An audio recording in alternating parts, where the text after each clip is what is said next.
Hi everyone, welcome back to our channel. आज की video में हम डिस्कस करेंगे one of the trait theory of personality, that is the Allport's trait theory. ये एक American psychologist थे और इनके अकॉर्डिंग हमारी पर्सनालिटी को इन्फ्लुएंस करते हैं तीन तरह के trades. Three types of trades जो है इन्होंने बताया कि हमारी पर्सनालिटी को कंट्रोल करते हैं, उसे इन्फ्लुएंस करते हैं। क्या क्या नाम दिए हैं उन्होंने इन ट्रेड्स को, तो आपको नाम याद रखने हैं। Cardinal trades, central trades and third one is secondary trades. ये तीन जो हैं इन्होंने अलग अलग नाम दिए हैं थ्री टाइप्स के ट्रेड्स को। और इन्होंने ये ट्रेड्स जो हैं वो ऑर्गेनाइज किए हैं हायरार्की में। तो किस तरह से इन्होंने अरेंज किए हैं, टॉप में कौन है, बॉटम में कौन सा ट्रेड है, तो ये आपको पता होना चाहिए। ये हायरार्की जो है इनके द्वारा दी गई थी। टॉप पे इन्होंने कार्डिनल ट्रेड को रखा है और बॉटम पे है सेकेंडरी ट्रेड्स। तो वन बाय वन जो है इन तीनों ट्रेड्स के बारे में हम डिस्कस करेंगे। First one is cardinal trades. Cardinals जो हैं ये ट्रेड डोमिनेंट ट्रेड है। ये हायरार्की में टॉप पे रखा हुआ है आलपोर्ट के द्वारा। जो ये तीनों ट्रेड्स जो हैं हमारी पर्सनालिटी को कंट्रोल करते हैं, बट मास्टर कंट्रोल जो है इस ट्रेड का होता है हमारी पर्सनालिटी पे।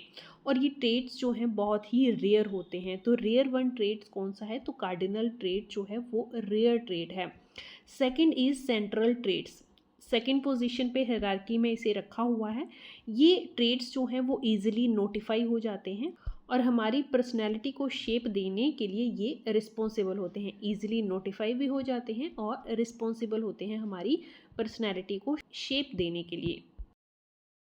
ऑलपोर्ट के अकॉर्डिंग हर पर्सन जो है 5 से 10 सेंट्रल ट्रेड्स को कैरी करता है with the varying degree. Degree जो है इसकी आगे पीछे हो सकती है, बट 5 से 10 सेंट्रल ट्रेड जो है वो हर पर्सन में होते हैं। यहाँ पे वर्ड यूज़ हुआ है वेरिंग डिग्री। इसका क्या मतलब होता है?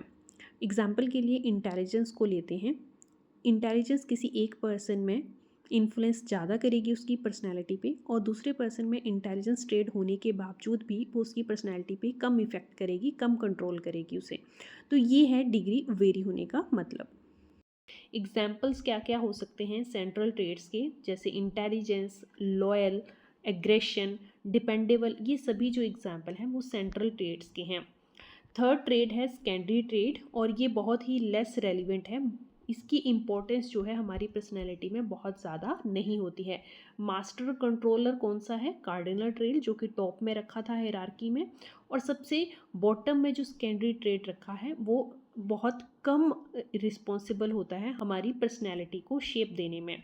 ये एक सिचुएशनल या फिर आप बोल सकते हो सर्कमस्टांशनल ट्रेड है।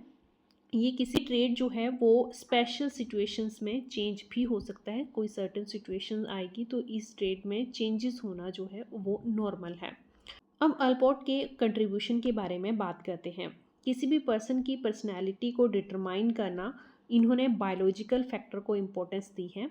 उनके अकॉर्डिंग किसी भी पर्सन की अगर पर्सनैलिटी को डिटरमाइन करना है तो बर्थ से ही डिटरमाइन कर सकते हैं उसके बायोलॉजिकल ट्रेट से। बट इन्होंने एक्सपीरियंस और इन्वायरमेंट को भी इम्पोर्टेंस दी है। इनके अकॉर्डिंग इन्वायरमेंट और जो एक्सपीरियंस है पर्सन का वो भी उसकी पर्सनैलिटी में इम्पॉर्टेंट रोल प्ले करता है। बट बेसिकली जो है ये बायोलॉजिकल फैक्टर को ज़्यादा इम्पोर्टेंस देते हैं। अब इस थ्योरी में कौन कौन से की कॉन्सेप्ट हैं जो आपको याद रखने हैं, आपके एग्जाम में पूछे जा सकते हैं। जैसे यहाँ पे वर्ड यूज़ हुआ है trades, second individuality, third one is functional autonomy. तो इन तीनों वर्ड्स का आपको मीनिंग पता होना चाहिए, पूछे जा सकते हैं एग्जाम में। सबसे पहले बात करते हैं ट्रेड्स की। ट्रेड्स क्या होते हैं? किसी भी पर्सन के बिहेवियर को डिस्क्राइब करने के वे को ट्रेड कहा जाता है। कोई सर्टेन सिचुएशंस में पर्सन अपने बिहेवियर को किस तरह से कंट्रोल करता है, क्या उसकी टेंडेंसी है अपने बिहेवियर पे, वो डिस्क्राइब करते हैं ट्रेड्स।